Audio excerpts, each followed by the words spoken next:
بسم اللہ الرحمن الرحیم۔ السلام علیکم everyone, my name is Hadiqa Saleem and welcome back to my channel. انشاءاللہ آج ہم ہدایت النحو میں فصل نمبر 4 کو شروع کریں گے، جس میں آپ کے پاس غیر منصرف کے اسباب کو طویل بحث کے ساتھ بتایا گیا ہے۔ سب سے پہلے ہم غیر منصرف کی تعریفوں کو پڑھیں گے، اس کے بعد انشاءاللہ آگے چلیں گے۔ اللہ تعالیٰ سے دعا ہے کہ اللہ تعالیٰ اس پڑھنے پڑھانے کو اپنی بارگاہ الہی میں قبول و منظور فرمائے۔ تو شروع کرتے ہیں، بسم اللہ الرحمن الرحیم۔ الفصل اسم المعرب علی نوعانی، یعنی یہ فصل جو ہے وہ اسم معرب کے بارے میں ہے۔ الفصل یعنی فصل، الاسم المعرب علی نوعانی یعنی اسم معرب جو ہوتا ہے وہ دو قسموں پر ہے۔ اسم معرب کسے کہتے ہیں؟ معرب اعراب والا معرب، ٹھیک ہے، اس میں مفعول کا صیغہ ہے، اسم معرب۔ الاسم المعرب یعنی وہ اسم جس پر اعراب لگتا ہے، علی نوعانی دو قسموں پر ہے۔ ایک ایسا اسم جس پر اعراب آتا ہے وہ دو قسموں پر ہے۔ منصرفن، پہلا کیا ہے؟ منصرف ہے۔ احدھا لکھ سکتے ہیں، احدھا منصرفن، ترکیب اس طرح ہوگی، احدھا مضاف مضاف الیہ مل کر مبتدا، منصرفن خبر، مبتدا خبر مل کر جملہ اسمیہ خبریہ، ترجمہ بھی آپ کو آ جائے گا، ٹھیک ہے۔ یہ فصل اس میں معرب کے بارے میں اور اس کی دو قسمیں ہیں۔ پہلی قسم منصرف ہے، وہوا ما لیس فیہ سببانی، اور منصرف وہ اسم ہے ما لیس کہ نہیں ہو فیہ اس میں سببانی دو سبب، کہ معرب اس میں منصرف وہ اسم ہے کہ جس میں دو سبب نہ ہوں، او واحد یا ایک سبب نہ ہو، یقوم مقامہما من الاسباب التسعۃ جو کہ قائم مقام ہو، من الاسباب التسعۃ 9 سببوں کے۔ یعنی منصرف کی تعریف آپ کو کیا بتائی، اس کو ایز اٹ از ایسے یاد کریں گے تو بہت اچھا رہے گا آپ کے لیے۔ عربی میں تعریف یاد کر لیں کہ کیا ہے اس میں معرب کی، اس میں منصرف کی تعریف، کہ وہ اسم جس میں کوئی ایک سبب نہ ہو، یا ٹھیک ہے دو سبب نہ ہو، یا ایک ایسا سبب نہ ہو جو دو سببوں کے قائم مقام ہو۔ دوبارہ ریکال کر رہی ہوں کہ اس میں منصرف وہ اسم ہوگا کہ جس میں اسباب منع صرف میں سے دو سبب نہ ہو، یا ایک ایسا سبب نہ ہو جو دو سببوں کے قائم مقام ہو، تو وہ اس میں منصرف کہلائے گا۔ جیسے کزیدن، جیسے کہ زید، ویسمی الاسم المتمکنہ، اور یہ اس میں متمکن بھی کہلاتا ہے، کیونکہ تمکن کے معنی جگہ دینا، تو یہ جو اسم ہوتا ہے اس میں منصرف، یہ بھی اعراب کو جگہ دیتا ہے، اس لیے اس کو ہم کیا کہتے ہیں؟ اس میں متمکن، اس میں منصرف۔ وحکمہ، اب اس کا حکم کیا ہے؟ ٹھیک ہے، فقہ میں بھی آپ پڑھیں گے ہر چیز کا مطلق مقید کا حکم، بہت ساری چیزوں کا حکم پڑھیں گے، تو اب یہاں پر بھی حکم ہوتا ہے، یعنی کس طرح یہ جملے میں عمل کرے گا، کس طرح حرفوں کو کیا تبدیلی، کیا اس میں تغییر رونما کرے گا، یہ ہوتا ہے حکم۔ تو حکم ہو ان یدخلہ، ٹھیک ہے، یدخلہ، ان کی وجہ سے یدخلو تھا، دخلہ یدخلو تھا، لیکن یہاں پر زبر کیوں آیا؟ ان ناصبہ کی وجہ سے، ان فعل مضارع کو نصب دیتا ہے، ٹھیک ہے۔ ان یدخلہ الحرکات الثلاثہ، ٹھیک ہے، کہ حرکات ثلاثہ اس پر داخل ہوں گی، حرکات ثلاثو یعنی حرکات ثلاثہ اس پر داخل ہوں گی۔ داخل ہونے والی کیا چیز ہے؟ حرکات ثلاثہ، اس لیے مرفوع کیا ہے، اور یہ دونوں آپس میں کیا ہے؟ موصوف صفت ہیں، ٹھیک ہے۔ موصوف صفت کا اعراب ایک جیسا ہوتا ہے، یعنی داخل ہوں گی اس پر حرکات ثلاثہ، حرکات ثلاثہ داخل ہونے والی ہیں، فاعل اور فاعل حالت رفع میں ہوتا ہے، اس لیے پیش آئے گا۔ مع تنوینی، تنوینی کے نیچے زیر کیوں آیا؟ کیونکہ مع کیا ہوتا ہے؟ مضاف ہوتا ہے، اور مضاف اپنے مضاف الیہ کو جر دیتا ہے۔ مع تنوینی، ٹھیک ہے۔ تقولو، جیسے کہ تم کہو گے۔ اچھا، یہاں پر حکم میں کیا بتایا ہے کہ منصرف کا حکم یہ ہے کہ اس پر جو ہے تمام تینوں حرکتیں، رفع نصب جر بھی داخل ہوگا، زبر زیر پیش بھی داخل ہوگا، یعنی مع تنوینی، تنوین بھی آئے گی، زیدن بھی ہوگا، زیدن بھی ہوگا، زیدن بھی ہوگا، زیدو بھی ہوگا، زیدہ بھی ہوگا، زیدی بھی ہوگا، اس طرح تمام اس پر حروف پر جو ہے نا کیا آئیں گے؟ زبر زیر پیش آئیں گے تنوین کے ساتھ۔ تقولو جاءنی زیدن، جیسے کہ آپ کہیں گے جاءنی زیدن۔ اب آپ نے انتباہ کرنا آنا چاہیے، آپ نے پہلی فصل میں، اس سے پہلے والی فصل میں کیا پڑھا تھا؟ اعراب کی قسمیں پڑھی تھی، تو اب بتائیں، آپ کو پتہ ہونا چاہیے کہ زید کا تعلق کون سے اعراب سے ہے؟ تو پہلے اعراب سے، ٹھیک ہے۔ مفرد منصرف صحیح ہے زید، کہ مفرد ایک پر دلالت کرتا ہے زید کا لفظ۔ مفرد منصرف مطلب اس کا اعراب بدلتا رہتا ہے، منصرف ہو گیا، صحیح ہے، یعنی نحویوں کے نزدیک اس کے آخر میں کوئی حرف علت نہیں ہے، اور نحویوں کے نزدیک اگر کسی لفظ کے آخر میں حرف علت نہ ہو تو وہ صحیح کہلاتا ہے۔ تو زید یہاں صحیح ہے، اس کا اعراب حالت رفع میں ضمہ کے ساتھ، حالت نصبی میں فتح کے ساتھ اور حالت جری میں کسرہ کے ساتھ ہوگا۔ دیکھیں جاءنی زیدن میں زید فاعل بن رہا تھا، حالت رفع تھی، فاعل حالت رفع میں ہوتا ہے، مرفوعات میں سے ہے، تو جاءنی زیدن اس پر ڈبل پیش آیا زیدن تنوین کے ساتھ۔ ورأیت زیدن یہاں پر حالت نصبی تھی، حالت نصبی میں فتحہ آتا ہے تو زیدن کہہ دیا ہم نے۔ اور مررت بزیدن میں زید کے پاس سے گزرا، زید میرے پاس آیا، میں نے زید کو دیکھا، میں زید کے پاس سے گزرا۔ وغیر منصرف، اب دوسری قسم کیا ہے؟ غیر منصرف ہے۔ وہو ما فیہ سببان من الاسباب التسعۃ، اور یہ کیا ہے؟ اور غیر منصرف کیا ہے؟ وہو اور وہ ما فیہ جس میں سببانی دو سبب ہوں، من الاسباب التسعۃ 9 سببوں میں سے، 9 سببوں میں سے 2 سبب ہوں، او واحد یا ایک ایسا واحد ہو، منہما یقوم مقامہما جو کہ ان دو کے قائم مقام ہو، یا تو 2 سبب ہوں یا پھر ایک ایسا سبب ہو جو 2 سببوں کے قائم مقام ہو۔ بامحاورہ تعریف بتا دیتی ہوں، اس کو ایسے ہی یاد کریں گے غیر منصرف کی تعریف کو۔ کیا بتایا جا رہا ہے کہ غیر منصرف وہ اسم ہے جس میں اسباب منع صرف میں سے کوئی 2 سبب ہوں یا ایک ایسا سبب ہو جو 2 سببوں کے قائم مقام ہو، تو وہ اسم غیر منصرف ہوگا۔ والاسباب التسعۃ ہی، اب کہہ رہے ہیں اسباب تسعہ کے بارے میں غیر منصرف منصرف دونوں کی تعریفوں میں ذکر کیا، بس اسباب غیر منصرف ہیں کیا وہ بتانے لگے کہ وہ اسباب تسعہ یعنی وہ 9 اسباب یہ ہیں، یا یہ ہیں العدل والوصف والتانیث والمعرفۃ والعجمۃ والجمع والترکیب والالف والنون الزائدتان ووزن الفعل، ٹھیک ہے، وحکمہ، یعنی یہ تمام 9 اسباب تسعہ آ گئے آپ کے پاس۔ ایک یہ ہے، ایک یہ، 2 3 4 5 6 7 8، یہ پورا ایک ہے 8 اور یہ 9، ٹھیک ہے۔ اب اس کا حکم بتانے لگے ہیں، وَحُكْمُهُ أَن لَا يَدْخُلَهُ الْكَسْرَةُ، کہ نہیں داخل ہوتا، أَن لَا يَدْخُلَهُ الْكَسْرَةُ کہ کسرہ داخل نہیں ہوتا، وَالتَّنْوِينُ اور تنوین بھی داخل نہیں ہوتا، وَيَكُونَ فِي مَوْضِعِ الْجَرِّ مَفْتُوحًا أَبَدًا، اور یہ جر کے موقع پر ہمیشہ مفتوح ہوتا ہے، زبر آتا ہے، یعنی جب حالت جری بھی ہوگی نا اس کی تو پھر کیا آئے گا؟ اس پر زبر آئے گا، زیر نہیں آئے گا۔ تقول جاءنی احمد، احمد کا لفظ جو ہے وہ غیر منصرف میں سے، تو جاءنی احمد اس پر رفع آئے گا، اس حالت میں حالت رفع میں ضمہ ہوتا ہے۔ ورأیت احمد زبر آئے گا، حالت نصبی میں فتحہ ہوتا ہے۔ ومررت باحمد اور حالت جری میں بھی زبر ہوتا ہے، اس پر زیر نہیں آتا۔ کما مرہ جیسے کہ گزر چکا ہے۔ اسباب غیر منصرف یعنی اسباب منع صرف کو بیان کرنے لگے ہیں۔ اما العدل، بس بہرحال عدل، فہو تغیر اللفظی، وہ متغیر کرنا ہے لفظوں کا، من صیغۃ الاصلیۃ اس کے اصل صیغے سے، الی صیغۃ اخری دوسرے صیغے کی طرف، تحقیقاً او تقدیراً تحقیقی اعتبار سے ہو یا تقدیری اعتبار سے ہو، ٹھیک ہے۔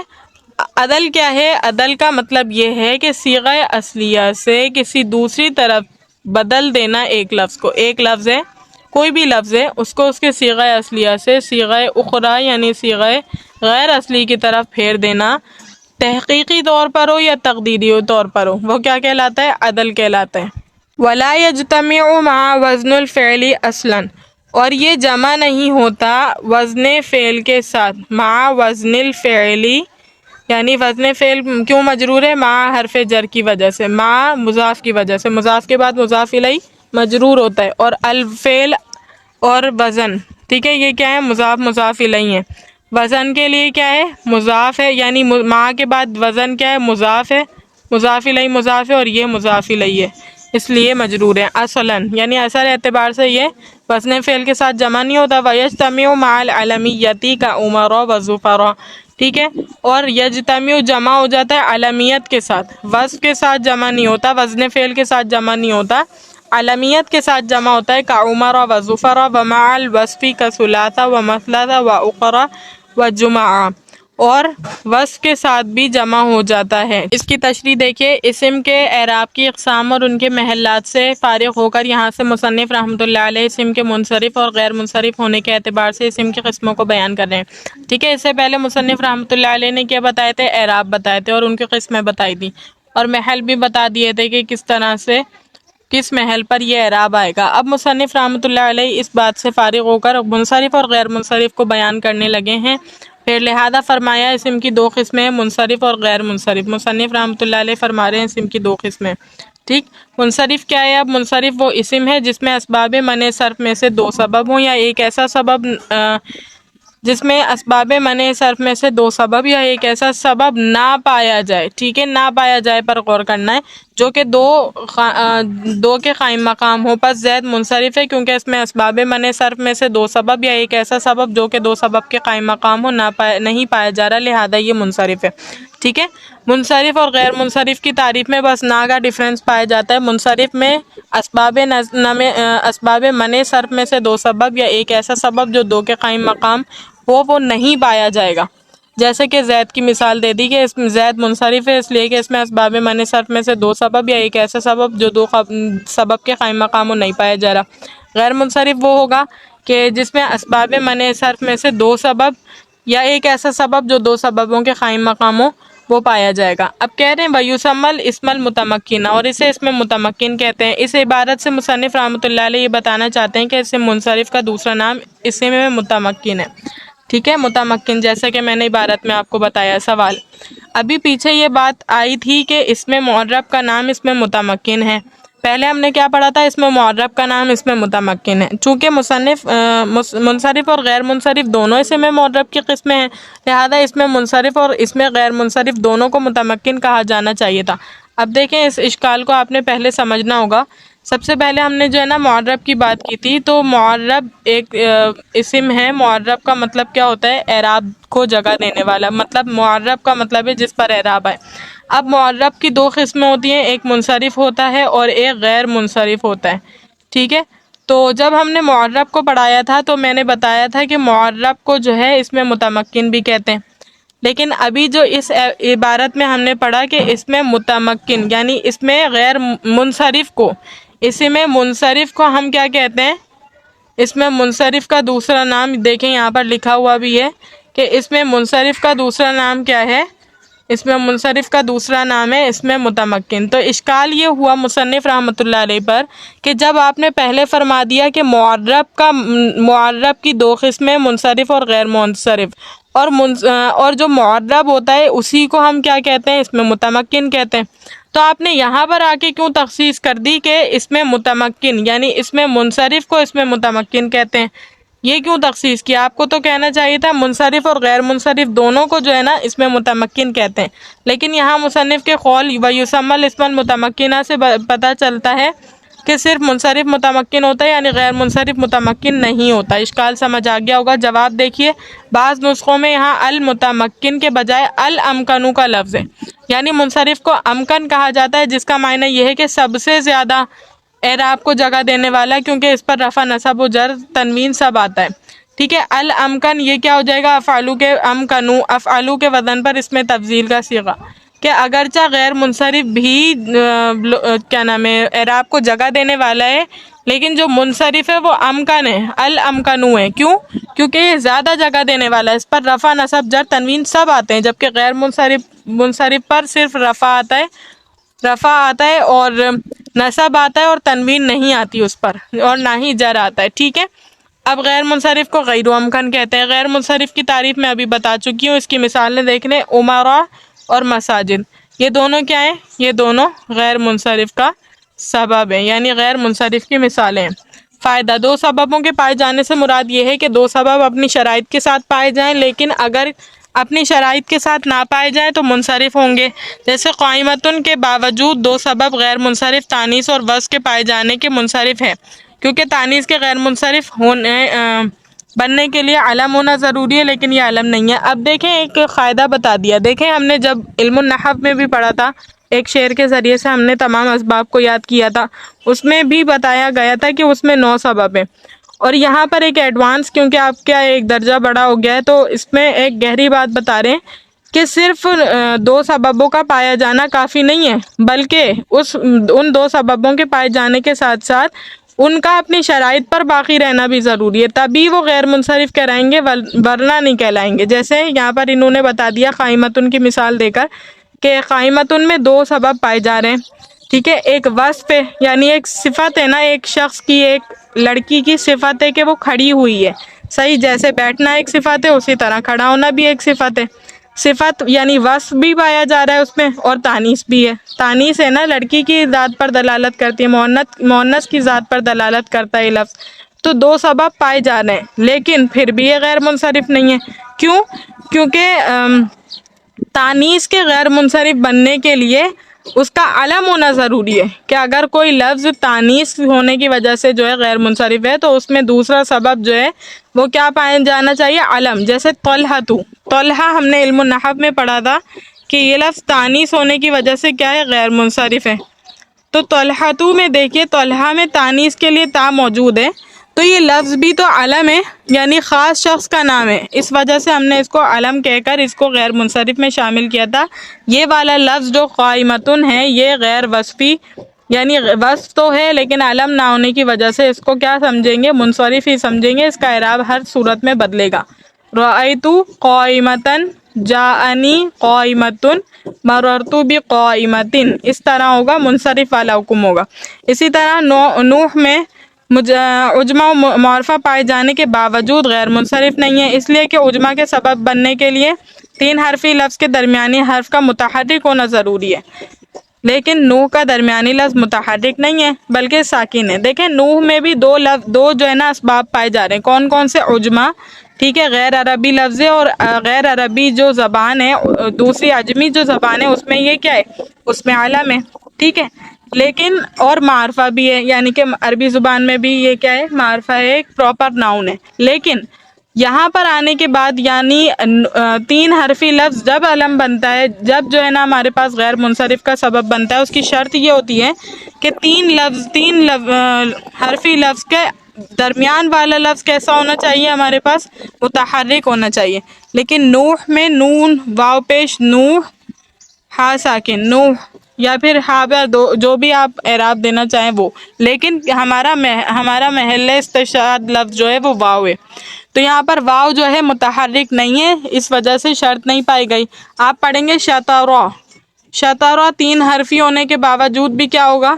غیر منصرف ہوگا، کیونکہ اس میں کنڈیشن پائی جائے گی۔ شطرا کیوں؟ کیونکہ اس کی کنڈیشن تھی کہ اگر 3 حرفی لفظ ہو تو اس کا درمیان متحرک ہو، اور یہ متحرک ہے تو اس میں شرائط پوری ہو گئی تو یہ غیر منصرف ہے، لیکن نوح میں شرائط پوری نہیں ہوئی تو یہ غیر منصرف نہیں بن سکتا، اس کا اعراب اس لیے تینوں صورتوں میں بدلے گا۔ غیر منصرف کا حکم، اس پہ کسرہ اور تنوین تمکن اور تنوین تنکیر داخل نہیں ہوتی، اور حالت جری میں ہمیشہ مفتوح ہوتا ہے، ٹھیک ہے، اس پر کیا نہیں داخل ہوتا؟ کسرہ نہیں داخل ہوتا، تمکن والی تنوین نہیں آتی، اور تنوین تنکیر نکرہ ظاہر کرنے والی تنوین اور تمکن والی تنوین اس پر نہیں آتی، اور حالت جری میں ہمیشہ مفتوح ہوتا ہے۔ فائدہ واضح رہے کہ غیر منصرف پر 3 تنوین ترنم، تنوین عوض اور تنوین مقابلہ آ سکتی ہے، ٹھیک ہے، اس قسم کی تنوینیں غیر منصرف پر آ سکتی ہیں۔ اب عمل عدل کے بارے میں بتانے لگے ہیں کہ منصرف اور غیر منصرف کی تعریف اور اسباب منع صرف کو مختصراً بیان کرنے کے بعد یہاں سے تفصیلی طور پر مصنف رحمۃ اللہ علیہ اسباب اتساع کو بیان فرما رہے ہیں، ٹھیک ہے، منصرف اور غیر منصرف کی تعریف بتا دی۔ اب جو ہے مصنف رحمۃ اللہ علیہ مستقلاً طور پر یہاں کیا کر رہے ہیں؟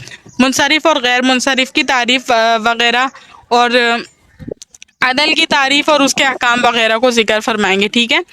تو عدل کی تعریف دیکھیے، اسم کا بغیر کسی قاعدہ صرفیہ کے اپنے اصلی صیغے یعنی ایسا صیغہ جو اصل اور قاعدے کی طرف منسوب ہو سے نکل کر دوسرے صیغے کی طرف چلے جانے کو اس طرح کے مادے کے حروف باقی رہیں عدل کہلاتا ہے، صحیح، بغیر یعنی اصلی حالت سے نکل کر کسی دوسری حالت میں چلے جانا بغیر کسی قاعدہ صرفیہ کے، یعنی قیاس کے خلاف ایک لفظ کا اپنے اصلی صیغے سے دوسرے صیغے میں چلے جانا، اور بغیر مادے میں تغیر کے، یعنی مادہ دونوں کا ایک ہی ہو لیکن بغیر وزن کے، بغیر قاعدے کے ایک لفظ کا دوسری لفظ میں چلے جانا، یہ جو ہے عدل کہلاتا ہے۔ قولہ تحقیقاً اور تقدیراً، تحقیقاً اور تقدیراً ہوتے ہیں، یعنی وہ صیغہ جو کسی اصل یا قاعدے کی طرف منسوب ہو، صیغے کی صفت اصلیہ لا کر مصنف رحمۃ اللہ علیہ نے اس بات کی طرف اشارہ کیا ہے کہ عدل میں یہ ضروری ہے کہ معدول عنہ کسی اصل اور قاعدے کے موافق ہو، لیکن معدول کا معدول عنہ سے نکلنا خلاف قیاس ہو، کسی اصل اور قاعدے کے موافق نہ ہو۔ دیکھیے اس بات کو سمجھنا آپ کے لیے ضروری ہے، اب کہہ رہے ہیں سلوس، جیسے انہوں نے مثال دی اوپر، یہاں پر آپ دیکھ سکتے ہیں مثلث ہے، مثلث ہے اور جمع ہے، تو مثلث، ثلاث، مثلث اور جمع. تو ثلاث دیکھیں، سلوس، سا لام سا، ٹھیک ہے. سلوس کا لفظ جو ہوتا ہے وہ 3 کی ذات پر دلالت کرتا ہے. تو یہ سلوس کا لفظ جو ہے یہ سمجھے اصل ہے، اور مثلث اس سے نکلا ہے خلاف قیاس، بغیر کسی قاعدہ صرفیہ کے. تو یہ جو مثلث کا لفظ ہے یہ معدول ہے، ٹھیک ہے. اور یہ سلوس کیا ہے؟ معدول انہو، معدول انہو جس سے نکلا ہے وہ، ٹھیک ہے. اور یہ معدول ہے، نکلا ہوا ہے یہ. اب کہہ رہے ہیں کہ جو سلوس ہے اس کا تو کسی قاعدہ صرفیہ کے پیش نظر ہونا ضروری ہے، یعنی یہ قیاس کے مطابق ہونا چاہیے، اور اس لفظ کا اس لفظ سے نکلنا خلاف قیاس ہونا چاہیے. یہ جو درمیان کا پروسیجر ہے اس سے نکل کر اس کی طرف آنا یہ خلاف قیاس ہوگا، لیکن یہ والے لفظ کا قیاس کے مطابق ہونا ضروری ہے، تبھی ہم اس کو یہاں پر ڈسکس کریں گے، ورنہ ہماری جو ہے اس سے ہی نکل جائے گا، 10 طرح سے نکل جائے گا، ہمارے لیے حجت نہیں ہوگا اس کو پڑھنا، ٹھیک ہے.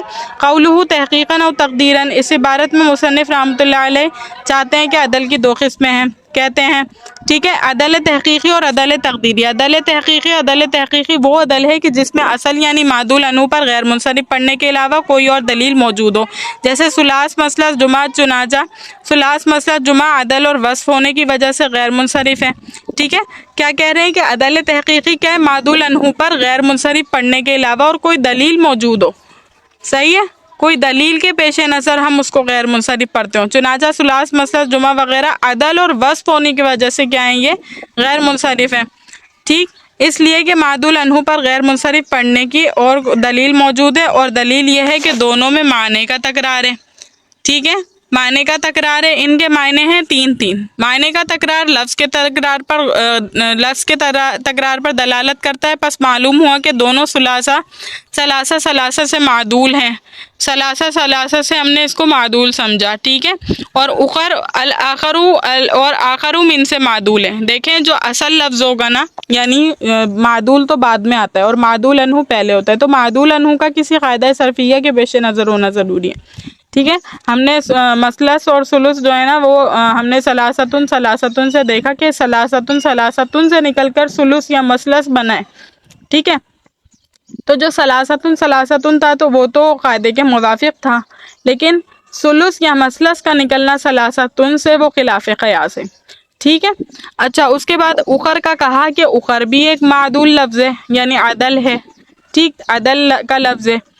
اب اس میں کہا جا رہا ہے کہ یہ الآخرو یا آخرو من سے معدول ہے، اور دلیل یہ ہے کہ آخر کی جمع ہے، آخر کی جمع ہے، اور اخرا اس میں تفضیل واحد مؤنث ہے، اور اس کا واحد مذکر آخرون ہے. اور قاعدہ یہ ہے کہ اس میں تفضیل کا استعمال 3 طرح ہوتا ہے، اضافت کے ساتھ، من کے ساتھ، اور الف لام کے ساتھ، ٹھیک ہے. یعنی اس طرح 3 طرح اس کا استعمال ہوتا ہے. اب کہہ رہے ہیں آگے دیکھیے، آگے ہے، اور چونکہ اخر ان تینوں طریقوں میں سے کسی کے ساتھ استعمال نہیں ہوا، لہذا اس کا اصل یعنی معدول انو الاخرو یا آخرو من ہوگا. 3 طرح اس کو استعمال کر سکتے ہیں، لیکن کسی چیز سے بھی استعمال نہیں ہوا، ٹھیک ہے، اضافت کے ساتھ، من کے ساتھ وغیرہ، اور الف لام کے ساتھ. تو ہمیں پتہ چلا کہ خلاف قیاس نکلا ہے. الاخر یعنی آخر اس میں تفضیل سے جو ہے نا یہ خلاف قیاس نکل کر آیا، خلاف قیاس عدل نکل کر آتا ہے، تو ہم نے اس کو کہہ دیا کہ یہ کیا ہے؟ عدل ہے. جمع، جمعاؤ یا جماوات سقراوات کی طرح ہیں، ٹھیک ہے، یا جمع سے معدول ہے، اور دلیل یہ ہے کہ جمع جماعہ بروزن فاعلہ کی جمع، اور جمع اجمعو کا مؤنث ہے، اور جو مؤنث فاعلہ کے وزن پر آتی ہے اس کے جمع کے بارے میں قاعدہ یہ ہے کہ اس کی جمع فعالتن اور سہارا اور سہارتن کے وزن پر آتی ہے، ٹھیک ہے. جیسے سہارا کی جمع سہارا اور سہارات، اور اگر اسم صفت ہو تو اس کی جمع فعلن کے وزن پر آتی ہے، ٹھیک ہے. یعنی قاعدہ بتا رہے ہیں سہرا اور سہراوات کے بارے میں کہ جب آپ کے پاس صفت ہوگی سہرا کے وزن پر آئے گی، ٹھیک، اور اس میں صفت ہو تو اس کی جمع فعلن کے وزن پر آتی ہے.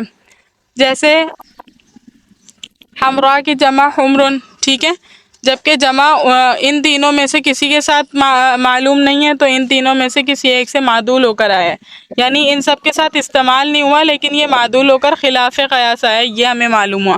عدل تقدیری کیا؟ وہ عدل ہے جس میں اصل یعنی معدول انہوں کے وجود پر غیر منصرف پڑھنے کے علاوہ کوئی واقعی دلیل موجود نہ ہو۔ اس میں دلیل موجود ہوگی، اس میں دلیل موجود نہیں ہوگی، جیسے عمر اور ظفر عدل اور عالم ہونے کی وجہ سے غیر منصرف ہیں، لیکن عدل کے اوپر کوئی واقعی دلیل موجود نہیں ہے۔ عمر عامر سے اور ظفر ظافر سے معدول ہے، چونکہ عرب کے نزدیک ان کو غیر منصرف پڑھنے کے علاوہ اور کوئی وجہ موجود نہیں ہے، لہذا اس کو عدل تقدیری کہیں گے۔ عدل تحقیقی کون سی ہوں گی؟ جس پر ریسرچ کر کے اس کو اصل نکالی جا سکے، جیسے ہم نے ثلاث مثلث کو ثلاثتن سے معدول پایا، اسی طرح اخر کو الاخرو من اور الاخر سے معدول پایا، لیکن عامر اور ظفر کو ہم کسی سے معدول نہیں پاتے، تو اس وجہ سے خلاف قیاس ہے۔ عرب سے ہی ہم نے اس کو غیر منصرف سنا ہے تو ہم بھی اس کو غیر منصرف ہی سمجھیں گے۔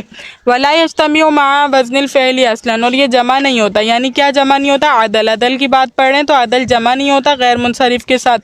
کس طرح نہیں جمع ہوتا؟ یہاں سے مصنف رحمۃ اللہ علیہ ایک بات کا بیان فرما رہے ہیں کہ عدل وزن فعل کے ساتھ جمع نہیں ہو سکتا، یعنی ایسا نہیں ہوگا کہ کوئی اسم عدل اور وزن فعل کے ساتھ جمع ہو، غیر منصرف ہو، اس لیے کہ عدل کے اپنے 6 اوزان ہیں۔ دیکھیں عدل جو ہم نے کہا نا کہ کسی لفظ کا اپنے اصلی صیغے سے نکل کر دوسرے صیغے میں جانا، ٹھیک ہے، اور بغیر کسی قاعدہ صرفیہ کے، تو اس میں یہ ایسا نہیں ہو سکتا کہ کوئی اسم، ہم نے کہا نا 2 سبب موجود ہوں کسی اسم کے غیر منصرف ہونے کے لیے ضروری ہے، تو ایسا نہیں ہوگا کہ عدل پایا جائے اور وزن فعل دوسرا وہ پایا جائے، کیونکہ عدل کے خود کے اپنے 6 اوزان ہیں، جیسے فعال ہیں، ثلاث، مفعل ہے، مثلث، ٹھیک ہے، فعال ہے جیسے عمر اور عقر، اور فعلی ہے جیسے امسی، فعول ہے جیسے سہارا، فعلہ ہے جیسے سہارا، اور فعالی ہے جیسے خطوامی، تو خود کے جب موجود ہیں تو کسی سے سہارا لینے کی ضرورت نہیں ہے، اسی لیے کوئی بھی ایسا اسم نہیں ہوگا جو عدل اور جو آپ کے پاس عدل ہے اور وزن فعل کی وجہ سے وہ، کیونکہ خود کے عدل کے اپنے اوزان موجود ہوتے ہیں۔ عدل علمیت اور وصفیت کے ساتھ جمع ہو سکتا ہے، یعنی ایسا ہو سکتا ہے کہ کوئی اسم عدل اور علم یا عدل اور وصف ہونے کی وجہ سے غیر منصرف ہو، ٹھیک ہے۔ عدل کی مثال عمر اور یعنی عالم کی مثال کیا ہے آپ کے پاس؟ عمر اور ظفر، یہ عدل تقدیری اور عالمیت کی وجہ سے غیر منصرف ہیں۔ ثانی کی مثال ثلاث مثلث جمع عدل اور وصف کی وجہ سے غیر منصرف ہیں۔ کہہ رہے ہیں کہ وصف عدل کے ساتھ کیا ہو سکتا ہے؟ وصفیت بھی جمع ہو سکتی ہے، عالمیت بھی، لیکن ایسا نہیں ہوگا کہ وصفیت بھی ہو، عالمیت بھی ہو، عدل بھی ہو، نہیں، یا تو وصفیت ہوگی یا عالمیت ہوگی۔ جیسے عدل اور وصف کو جمع کریں تو کیا بنتا ہے؟ ثلاث مثلث۔ دیکھیں ان کے معنوں سے پتہ چل رہا ہے نا، عدل ہے، ایک تو وزن پائے جا رہا ہے، وزن فعل، یعنی کہ عدل کا وزن، اور دوسرا یہ کہ اس پہ دلالت کرتے ہیں، وصف پر، صفت پر دلالت کرتے ہیں نا، 3 کی صفت پر، مثلث 3 کی صفت پر، جمع کی صفت پر، یعنی 3 سے زائد کی صفت پر۔